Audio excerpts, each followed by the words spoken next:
Have you always wanted to design tiny homes? Well, you're in luck because today's guest, Sarah Bronstein, does just that. She specializes in designing tiny homes. She's a realtor. She does all the things around tiny homes. And if this is something that you have been thinking about doing, you're going to want to stay tuned to see how to break in to diminutive domiciles. Stay tuned. Hey kids, and welcome to Designed by Wingnut Social. I am your host, Darla Powell, and today I am bringing you all things teensy tiny homes. We're talking about designing tiny homes, who the ideal client might be for tiny homes, restrictions and caveats and things you might want to look out for if this is something that you want to do, with our amazing guest, Sarah Bronstein of Suka Interior Design. But before I get into that, I have to tell you that Wingnut Social is the sponsor of Designed by Wingnut Social.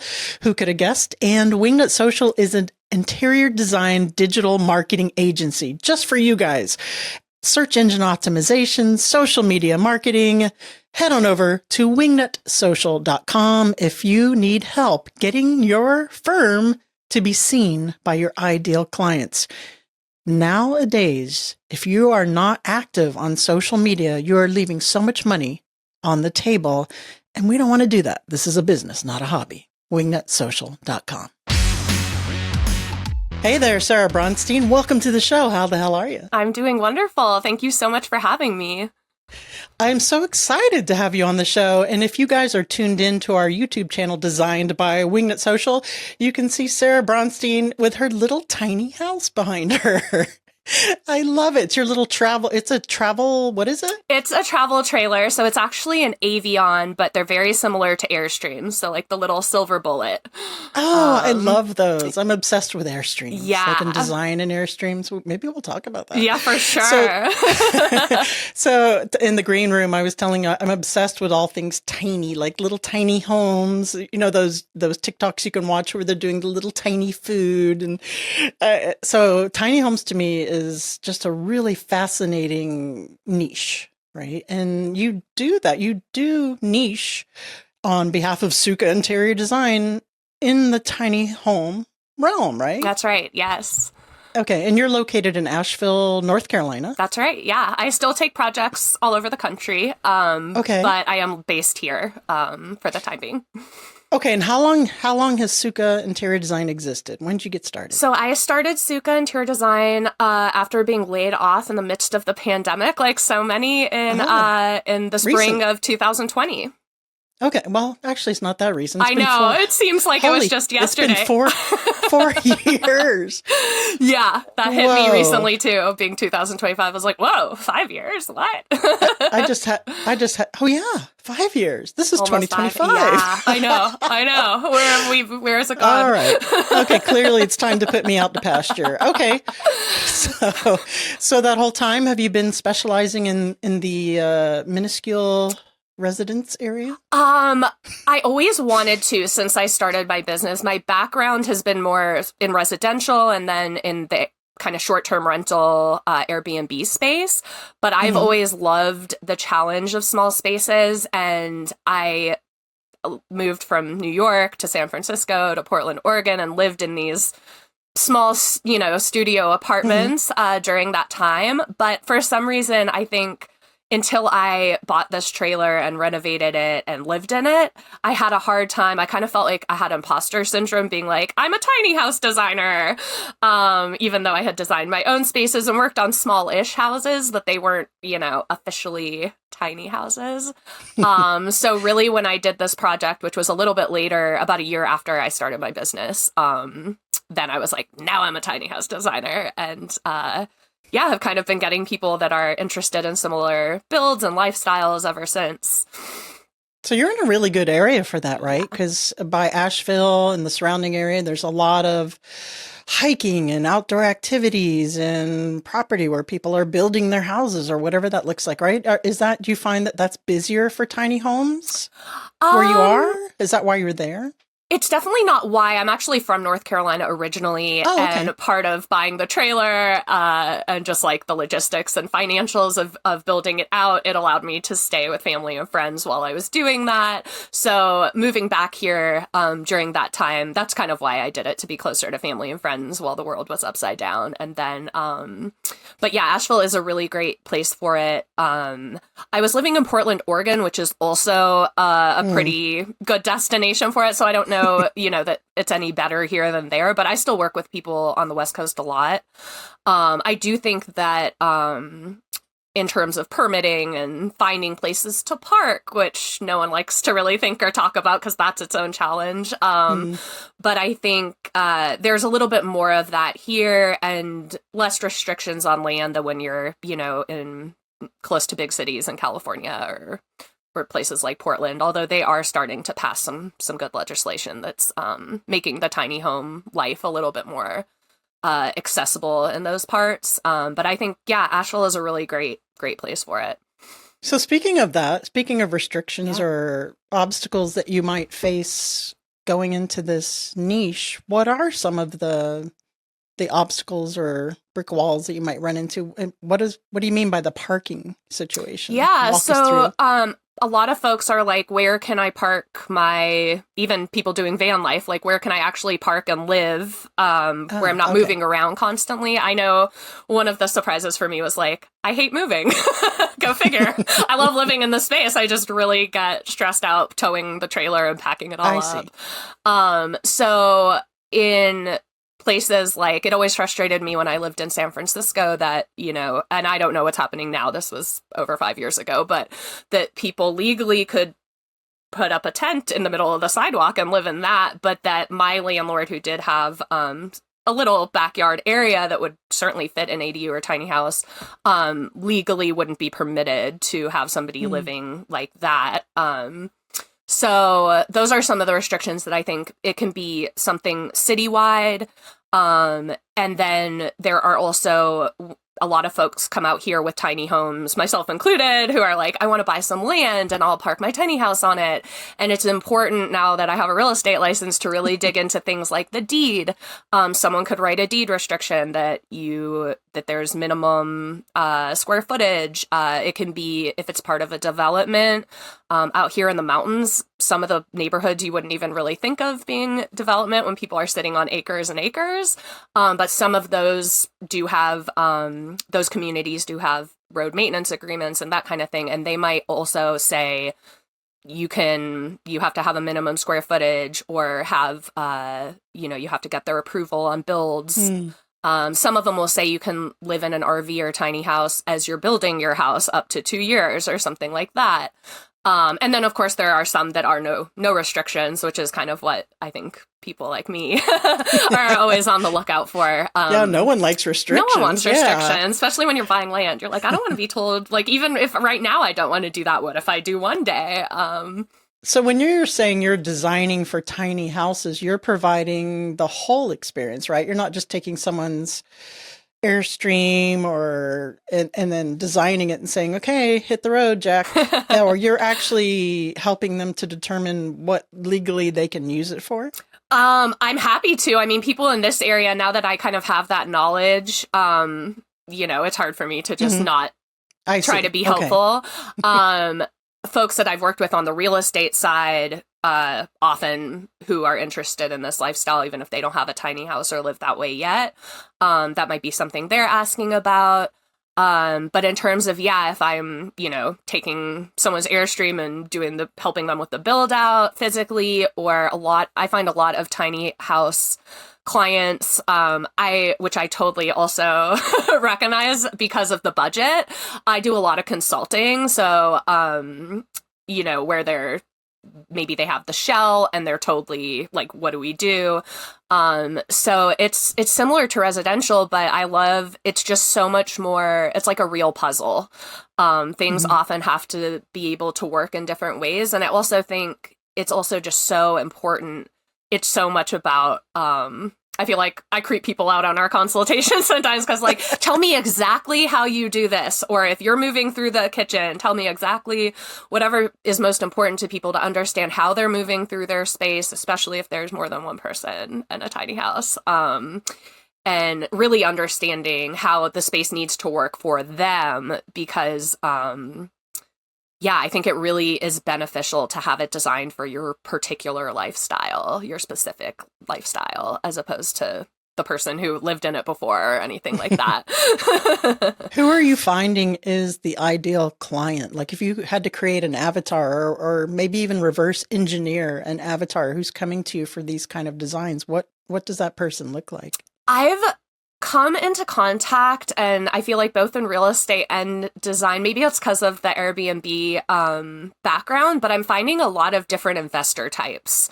And not what I would have necessarily thought of as like an investor in a suit that works for some big firm and has a ton of disposable income. But people that are recognizing that tiny houses can be a good investment, whether it's their full-time residence or they're looking to have something in the mountains to rent out. I've worked with quite a few people that are looking for something that longer term they can actually build more of like a tiny house community. We have one that's pretty well known based in Flat Rock, which is just outside of Hendersonville, North Carolina. But for all the demand, I think they're on like 2-year wait list or something for a spot there. So going back to how it can be challenging to find something that you can legally live on without issue in this type of structure.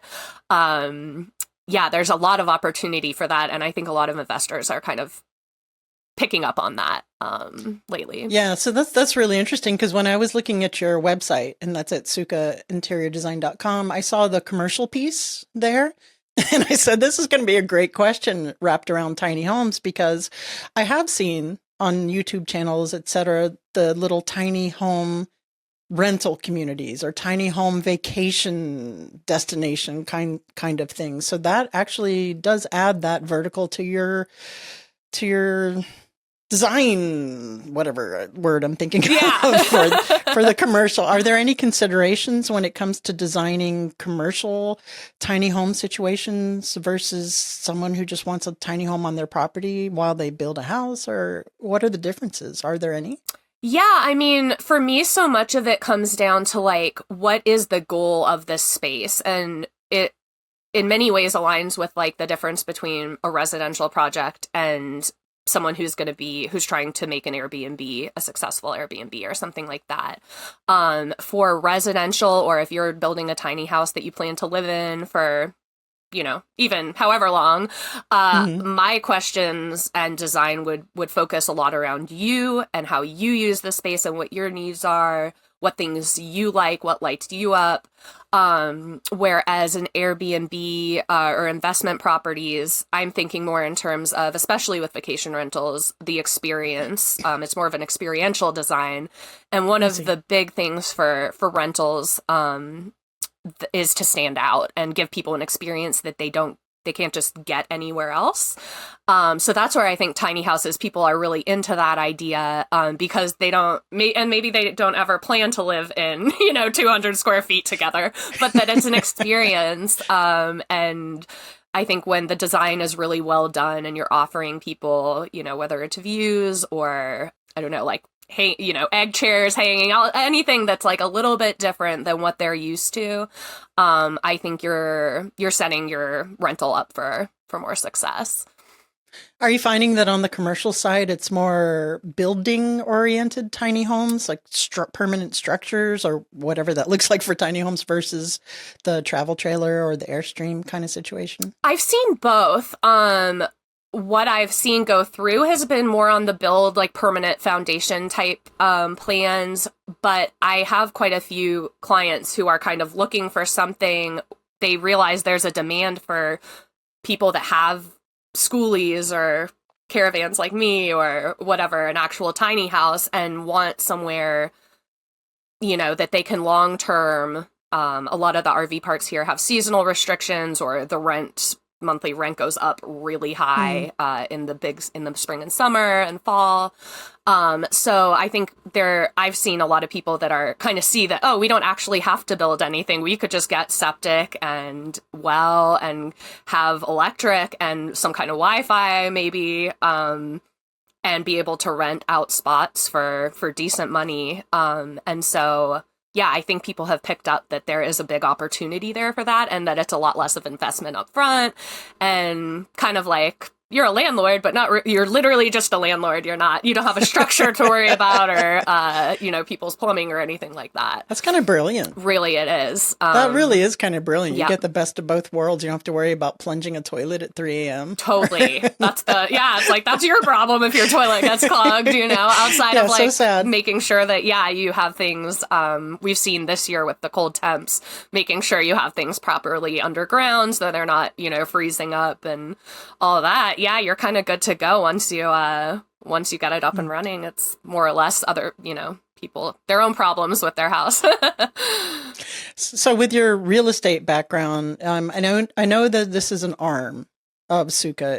This isn't the only arm though, right? You're also doing full scale interior design, or no? Or are you phasing that out? No, actually, real estate, I've always kind of wanted to do it, but I've been a bit of a nomad, go figure.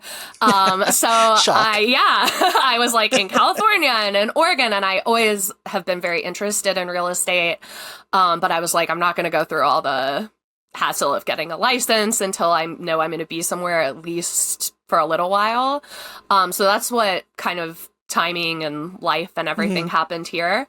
But I in no way plan to phase out design. I far love both. But design, I've kind of realized I need that creativity in my world. And as much as I love real estate, I feel like that without the design doesn't offer enough of that creative work that I need. So what I'm saying for you for positioning in a niche, which I know you already know this, is people who are relocating and building their houses, right? We were just talking about this in the green room, buying a piece of property and living in a tiny house or some kind of modular kind of situation until your house is built. With you being a realtor and doing tiny homes and the big home, you really are kind of one-stop shop for all this. And that is really kind of cool. Thank you. So what considerations do you take when you have a client who's coming to you and says, Sarah, I want to build my house on 5 acres in Waynesville, but we want to build our house and in the meantime just live there in a little trailer or something. What kind of properties are you looking for to be ready for that with all the codes and, move-in ready kind of thing? What are we looking for your clients or for other clients who host podcasts? Yeah, the first thing I ask really any client is getting a really good understanding of what they want to do with the land now. You're planning to live on it full time, but not only that, but also like, are there things that you want the ability to do, even if maybe you don't plan to do it right away? Like, Airbnbs is something that is, in Buncombe County where Asheville is. There's restrictions in the city of Asheville. The county, granted, I haven't heard an update since Hurricane Helene, but the county had been floating more restrictions on short-term rentals outside of the city, targeting open use land, which has its own slew of problems. But getting an idea up front, I always want to kind of make sure that I know what people even like dream of doing so that they understand going into it, if there are restrictions, what they are. And just aren't, I would hate for someone to, especially under my watch, to go and buy a piece of property that they don't have the ability to do what they want to do. So, if someone knows they want to live in a travel trailer or tiny house, I'm definitely going to be looking for unrestricted properties, pretty much. And then in terms of like, if I know they want a short-term rent some of the time, I've worked with a lot of folks who plan to retire here eventually, but aren't ready to do that. And in the meantime, they'd like to make money off of it as a short-term rental. So just understanding, some HOAs do allow that, and there definitely are a lot of neighborhoods that are set up for kind of absentee owners and don't mind, but there are also residential neighborhoods that do want the that don't want people coming in and out. So just really getting into the paperwork of the communities. I like to look over the deed restrictions because I learned that things can be written into the deed that you wouldn't even really think about. But there it is, no mobile homes or whatever. Okay. So yeah, like an owner, if they say somebody owns 25 acres outside of Waynesville, their family's owned it for eternity, and now they're ready to sell off, half their property, but they are living on the other 5 acres and don't want to look at a mobile home. They might write that into the deed. Well, that's good to know. Yeah. So one of the first things I do is just go look at the deed. If there isn't any covenants and restrictions from an HOA or a community development, I immediately just go into the deed to look if there's anything written in. Yeah, that would be a deal breaker for sure. Yeah. And there's nothing you can do about it once it's in the deed. It's kind of like it rolls with the land. So it's like, this is probably just isn't the right fit. Is it better to find a piece of property that already has septic and water and electrical? Or does it make a difference? Can you put your own in? I guess you can put your own expensive. In. Yeah, there's cost associated with that. And here in the mountains, so much of it kind of depends on the lot. And if you're buying straight up land, I usually recommend a much longer due diligence process than a house, or even like a dilapidated mobile. I have friends that live in an RV they ended up buying a property I found that had a dilapidated mobile on it, because again, like even if we need to update the septic tank, it's already there. And so some of it depends on, I would say, budget, but also like timeline, and also just like, it's kind of like people that are like, I'm open to some updates, but I don't want a full-scale renovation. Like, I'm down to paint or like do these little things. So I think that's also something, if people are like, don't live here and don't want to hire someone to manage the project, I usually recommend trying to get something that might already have those types of utilities, and you could just remove the mobile or whatever structure was there, if it's still there. Because that way it's kind of, already set up for you to kind of plug and play your structure. So it can definitely save a lot of time and money to do it that way. But it just depends on kind of what that particular client's up for, what their appetite is. Very cool. These are very selfish questions. Sorry. No, I love it. I love all of it. but if you're the one-stop shop, these are really good questions, right? Absolutely. To ask if anyone's considering, there's interior design realtors that listen. Yeah. Okay. I want to get to the pricing point. You don't have to get specific, but I do notice on your website that you have, your design project jumpstart design plan. You do list a tier of services for your interior design. Where do the tiny house designs fall? Are they under the same scope? Yeah, they do fall in the same scope. Pricing might differ a little bit. Those are start set pricing. I like to put that out there because I personally get so frustrated when I want to work with somebody and just to get a ballpark of like what to expect. It bums me out when I'm like, I can't even get an idea if I can afford this person or whatever. So I like to put a starts at pricing there. I have had a few full service tiny house designs. But a lot of the smaller kind of projects, I've had people do consulting, which is more of like a design project jumpstart. I don't put my hourly services on there, but I also, I always do a connection call before anything with folks. And if it seems like it's rare, but there are people that I'm like, none of these are actually gonna allow me to assist you to get to the outcome you want, which ultimately is my goal. I want people to be in the right. I don't want to give you more service than you need. And I also don't want to, even if the budget works, I don't want to tell you to do something that I'm not going to be able to deliver what you're looking for at the end, even if it's less. So there are a few situations where I'll be like, you know what, I think a 10 pack of hours will probably be the best fit for you. And I just kind of price that out. Exactly. And they use it as needed.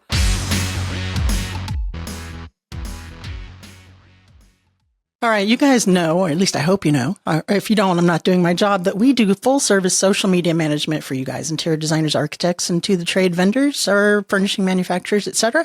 But we are excited to announce our very new hybrid plan with Wingnut Social. It's kind of a half done for you, half you do it yourself sweet spot. If you're a beginning designer or a firm who's just really kind of getting started in social media marketing, but don't quite have the marketing budget to delegate it to a marketing firm, because that's a pretty decent size investment, right? This is our hybrid solution, and it's perfect for busy designers who the power of consistent professional content on Instagram. You've heard guest after guest and client after client say how they're getting leads from Instagram, right? But you have that overwhelm. You have no idea what to post, when to post, what the hashtags and captions should look like for a value proposition, a mix in order to reach your ideal client. Well, ta-da! Introducing the hybrid plan with Wingnut Social. You get a monthly content calendar where we create the content for you and you post at your leisure on your own time with our guidance. We're doing the posts, we're doing feed posts, we're editing reels for you. You get 8 feed posts, 2 reels. We're writing the captions for you. We are researching the hashtags for you that drive engagement with guidance, best practices, and quarterly strategy sessions to make sure that your strategy and everything is in alignment with your business goals. So if you want to find out some more information on our amazing hybrid plan, it's been very popular so far. Head on over to wingnutsocial.com and hit up that Let's Chat button, and let's see how we can work together. Again, that's wingnutsocial.com. Well, these are pretty reasonable. Yeah, your pricing structure is pretty reasonable, Thank you. right? And another good thing too is it helps to, when your leads come in or people are booking, there's no sticker shock or that they're going to be in alignment with whatever that they're choosing for your services. So I love putting the prices on. Thank you. Your website. I'm all about transparency. I don't want to waste anyone else's time. I don't really want to waste my time, but it's more for coming at it from as me as a client for other folks. I find it frustrating to not even have an idea of where it might fall. So I like to put that out there. And I've actually been pretty surprised in the last maybe 6 months. I felt like this was working really well. And now I'm like, are people just not being critical readers anymore? Because like people will go through my website and book a call, and then they're like, talk about pricing, and they've never seen it. And I'm like, oh. We didn't get there. Okay. My bad. Well, that's your opportunity to educate them, I'm like, right? let's look over it together. I have what I have for Wingnut is like where you have book now, and I click on it, is I have like a budget range, and the lowest budget is where we start.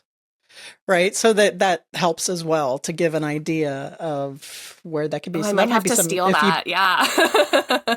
Yeah. So like where you have your questions on there, just it might help. But, there's pros and cons to that, because again, the educational portion is real, right? People might say, oh, that's too expensive, but, and just leave and never call you. But when they call, you can also walk them through why it is what it is. So 100%. Your mileage may vary. Okay. So when did you go to design school? What is that? Okay, you did. Yeah, I went to. She's nodding. To Pratt. Yeah. Okay. Was there a special like tiny home section 101 on that? So when you started to do the tiny homes, because like when we were speaking before, there are a lot of considerations. There's a lot of efficiency you have to design for. And I'm sure, retractable and foldable and laterable and different levels, all that. How did you learn to do that and be efficient and make it work for clients? I think doing my own project first was super valuable. So as much as I'm like, maybe I held myself back niching into tiny houses until I had done my own, even though I had lived in arguably pretty small spaces for the decade before that. This gave me so much. I learned so much. Knowing especially that mine is on wheels. And at the time, I wasn't sure if I would be mobile and how often. Now I'm a little bit more kind of like, I'm in my spot and I like it here, and hopefully I don't have to move for a while. But at that point, I was definitely designing with knowing that I might be on the road a fair bit. And so... yeah, it was honestly, I, of course, did a ton of consumption, watching other designers that were doing Airstreams at the time. It was being kind of early pandemic. There were a lot of people kind of maybe not even moving into them full time, but trying to buy out trailers or RVs. And updating them. I had listened to the Tiny House podcast by Ethan Waldman for a really long time. I just found out yesterday he's retiring. I know. No. I was like, oh my God, you're like the OG Tiny House guy. But listening to the people that would come on there, deep diving on YouTube. So I just tried to like consume as much knowledge as I could about it, because it's definitely not something, to be fair, I also went to design. I won't age myself too much, but I went to design school before this became such a big kind of I don't want to say trend. I feel like it's going to stick around, but before the tiny house movement had really taken off. But I don't know that they would teach that now, that I'm thinking. Well, you look very it. young, so I can't imagine it was that long ago. It's a little while and ago. I'm assuming, correct me if I'm wrong, but I'm not sure, what there have to be in place some kind of safety regulations when it comes to designing homes that actually travel, like travel trailers with wheels, or not. If there's not an engine in it, is it different? What does that look like? So I'm by no means a mechanic. So I kind of, and I'm upfront with people. I'm like, if you're, you have an engine, if you're in a schoolie or an RV, like, I can help you everywhere but the engine. Like, I don't, I assume and would recommend that they get that all inspected. And, no. I mean, like travel safety, like, things inside won't go fly and decapitate you as you're driving, or strapping in things a crash rated kind of things, or weight. I don't know. Weight is probably the biggest thing that I think gets overlooked. And it's not something I paid a whole lot of attention to, because in a house that doesn't move of any size, you're kind of like, cool, this fits, let's put it in there. You don't think about how much weight it adds. I learned designing this space, not only did I need to be aware of this does not have an engine, so I tow it, I drive a truck, and knowing the weight capacity of my truck and my own weight and like whatever's in my truck, all of that counts. It's not just what you're towing when you think of your total tow weight. So I had to bear in mind what my tow capacity is while I was building this out, and not only kind of keeping track of weight for that, but also how the weight's dispersed in the space before you are moving, which I live a little differently. I do it like I strap down my refrigerator when I move manually. If I were someone that moved every week, or honestly even every month, I'd probably find a more permanent solution. When I work with people that are going to be like really mobile, I'm like, let's set you up to do as little as possible, because I have learned moving, it's a lot. But I actually I redid all my cabinet fronts, but a lot of it was designed really well. It's a 1973, but even back then they like knew. So like all of the shelves have little lips to kind of keep things from tipping out. Right. And I will move things around. I have my books in one spot, but like when I'm moving, I kind of like literally will put things around to even out the weight side to side. And typically you want most of your weight. I'm in the front of my trailer. You probably can't tell, but you want to weigh down kind of close to the hitch where you're towing, is where you kind of want most of your weight. So yeah, just kind of learning all of that, and as I drive and feel it, you're like, oh, I feel that's pulling me to the left. Tiny House by Braille. Yeah. The reason I asked that is because I have seen on YouTube tiny house builders who are putting in tile and putting in, solid wood, this and that, and cabinets, and there has to be some kind of sourcing or some kind of consideration for that. That's heavy stuff, right? Totally. I will say I did tile against everyone's recommendation. I have a very small little backsplash, and I will say it's held up beautifully. Nothing has happened in that doesn't sound too terrible. 3 years. Yeah, I took recommendations to like make it doesn't go all the way up. It's just like a little kind of L shape in the kitchen. It gives the effect I wanted. And I also did a tile bathroom floor against everybody. Those are tiny little things, right? So I'm like talking like a whole tile floor, and large, and just a whole bunch of heavy stuff in there. And I'm like, is there some kind of regulation agency? Like, you know how we used to have to do, I don't know, maybe some states still do, where you have to take your car and, do a safety or inspection check. Is there an agency like that that's like, okay, we've designed this tiny house, now run it through our thing? There are tiny house. There is a certification. Is it NOAA?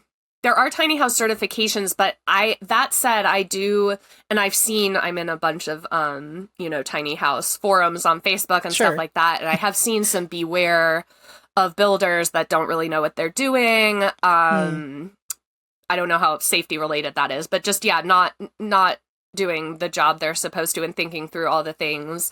I was really careful. I am just an anxious freak. So I was like, how can we eliminate propane? Because it scares me without realizing also how expensive it is. So like, I don't have a real furnace right now. I've been living off space heaters, which until this winter has been okay. This past winter has been a struggle, but it's still there. So I've also been like, is it time that I look at fixing it? But like my fridge, I took off. We capped that propane hookup. I left it there in case. So the benefit of things that run on propane is that if you're off grid, you can use it. If you don't have power, I kind of knew my lifestyle and that I work remote. I'm going to be hooked up to things. But I did make sure that, my refrigerator, the oven and stove that I put in, that everything's made for either RV or boat. My fridge apparently is a boat fridge. I was like, okay. Let's hope we don't test that. Yeah, right? Oh my gosh. We came close during the hurricane, but that was, hopefully we don't ever do that again. But yeah, I think, making sure that the appliances, especially that you're using, whether you're on propane or electric, are made for RVs. So that you're not pulling. Yeah, I mean, sensible. But I don't know that there's, that things are regulated. It's so funny because I've noticed that in the Airbnb space that like, if you open a hotel, you are 100% going to have an inspection and get approval. Whereas, and actually one of the clients I worked with had worked with a kind of reformed, he had owned a ton of Airbnb properties at the beginning and had a terrible accident on one of his properties. And now he like goes and spreads the gospel about Airbnb safety, which is super interesting. But I think similar to that, there isn't, and maybe that will change as they become more and more mainstream. And I think as cities or municipalities start looking at them to like solve, houseless problems and housing shortages and stuff like that, I feel like maybe there will be more kind of streamlined agencies or guidelines for people to follow. As more accidents happen, probably it'll be like, okay, we need to do something about this. You know how that goes. Totally. Right? I would just say I hired someone to do my electrical and plumbing. I know my own skill sets, and I was like, I would like to not. I'll do some tile. I'll put down my floors. I did my own, built my own cabinet. That's just smart. Right? Yeah, we don't want to be doing that. Not where you want to cut costs for sure. No, so, not at all. Yeah, I always recommend for folks to get that stuff done professionally. And as much as you can know, if you're buying something like I did that's used, I got really lucky with this that it only had one other owner. And it was built in 1973, so it's kind of crazy that only two people have owned it. Thank you. It looks way different now, but I could see the potential when I first saw it. And he had done a lot of wiring and he had updated the electrical and had all the papers, and I have like 2 binders at my parents' house. They're probably ready for me to get rid of like all the paperwork he gave me that he had done. I was like, oh, cool. I don't know what to do with this, but I'm glad it's documented. Yeah. So Sarah, what is, if someone's listening to this and they're like, oh my gosh, I've always wanted to get into the tiny house niche and their brain is lighting up with ideas, what is the best advice you would give them for starting out? Yeah. First off, and this may sound stupid, but I find a lot of people that call interested in moving into tiny houses haven't done this yet. So even if you're thinking of working in the tiny house space, I recommend staying in a tiny house. It sounds great. And I've seen people that have done tours, but haven't actually spent time in one. And I think that is so useful. And I know in like Portland, there is a tiny house hotel. There's more and more, Auto Camp has a few locations throughout the country that is like an Airbnb, an Airstream hotel. So I would say cool. Like, yeah, find some type of tiny house, make a vacation out of it, or find something nearby and book a night or two and just get a real feel for it and I have had people hire me over other people because they're like, you live in one. Done. Yeah, that definitely adds credibility for sure. Yeah, and I just think it really strengthens the understanding of what these spaces really feel like, and how important it is that we're using it to achieve whoever's staying in it goals. So if it's going to be renters, that we're designing it for that. Like I have a quarter of my space as a desk, because for me, it's what I do every day. But for someone who's using this as a vacation mobile or something like that, like I would get rid of all of this and you'd use it differently. I love it. Yeah. All right, Sarah Bronstein, thank you so much for sharing your tiny house expertise. Now I have to ask you, are you ready for the What Up Wingnut round? I think I'm ready. What would the hashtag on your tombstone be? I had a hard time with this. I think it would be "This too shall pass." There's a lot of existential questions I could have on that one. It sounds like kind of literal, but I think for the meaning for me, and the older I get, the more, and I'm a work in progress, I'm by no means there, but the less we get attached to like the highest of highs or the lowest of lows. I feel like it's more of something that people say around like bad times. But I think I've had unhealthy attachment to like really good, when things are going really well, and neither of those things is forever. The more we can like kind of let go of expectation. Yeah, I feel like the happier a life we can live. The only constant is change. That's right. It's so true. You're stuck on a deserted island, but you can have your one favorite food. What is it? I think it would be like a taco or burrito situation. Okay, I like that. That's very clever, very strategic, because that contains multiple foods. So I was gonna ask, do we get the like accoutrements, like sour cream and cilantro on there? Sure. Okay, then yes, I could do that probably every day. It doesn't have to be one ingredient. It can be a burrito. I was like, I want all the things in my burrito. I got pretty upset without that. But yeah, I think I could eat those. I just don't get sick of them. So yeah, I love good tacos, Mexican food. Gosh, authentic. I used to live down in Miami in this little offshoot of Miami called Homestead, and there was so much authentic Mexican food. I miss it. There's none here, really. I bet. Yeah, I feel the same way. I'm like, there's a couple of cool spots, but it's more of a fusion. It's not like that authentic Mexican food. Yeah, fusion. There's fusion here. And I miss Cuban restaurants. Oh my gosh. Oh, I bet. Tell I'm hungry. Yeah, I know. I was like, I'm kind of a little hungry too. I'm starving.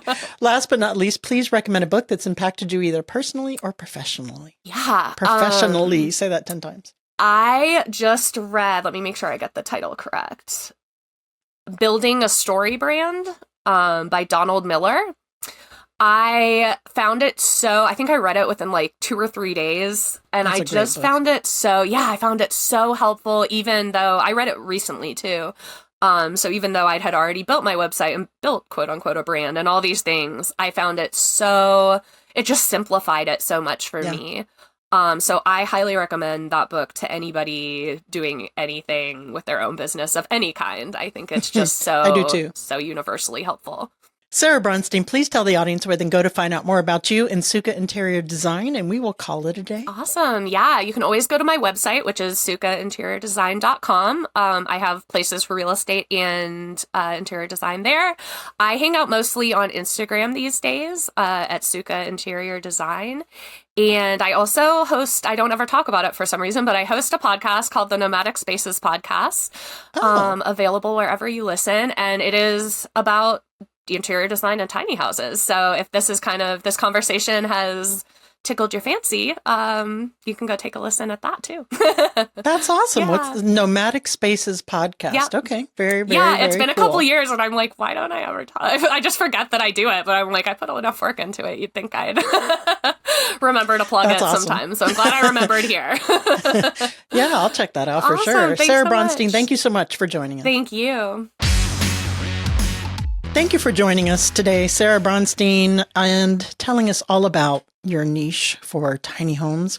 It's a really very specific and interesting niche, and I love it. I think the more niche you are, the better your business takes off. And it seems counterintuitive because as designers, as business owners, our first instinct might be, I don't want to speak for everybody, to be all things to all people so you can make all the monies. But it really does not work that way. You'll find, and I've seen this in my own businesses, I've seen this in our clients' businesses at Wingnut Social, that when you get really specific, that seems to be when you start taking off. So very well done. I love it. I love it, Sarah.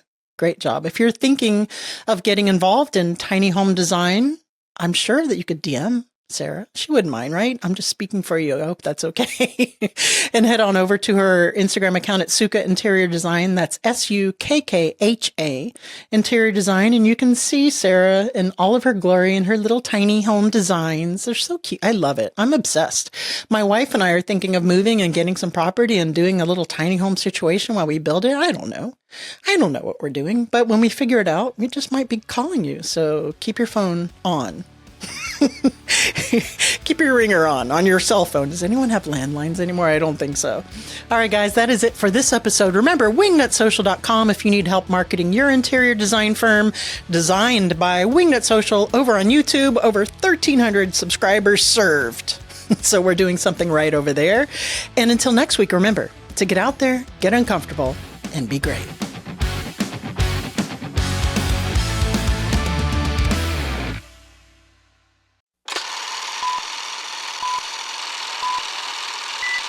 Have you always wanted to design tiny homes? Well, you're in luck because today's guest, Sarah. Hey guys. Hey guys. Hey guys. It's my papa. It's my cheese poofs. All right, guys. Remember wingnutsocial.com. All right, guys. That's it for this show. Remember wingnutsocial.com if you need help designing.